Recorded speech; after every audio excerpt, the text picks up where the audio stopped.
Огт төсөөлөөгүй байсан нөхцөл байдлаас болоод өөртөөгөө бүх зүйлээ дэнчин тавих үе байдаг. Ялалт тооцох аргагүй тохиолдож их.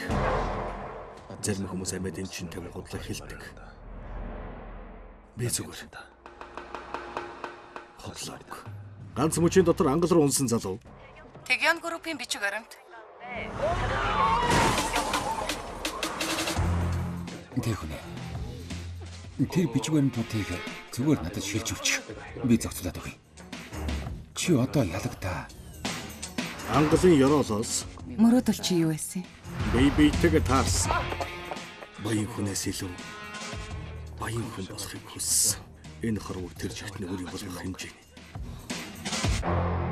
Хэр их мөнгөтэй бол энэ хорвоог өөрийн болгож чадах вэ? Би бол эрмэг дээр зогсож байна.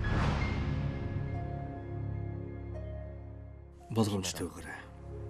Айж байх нь хамгийн аюулгүй. Гамлетийн хэлсэн үг.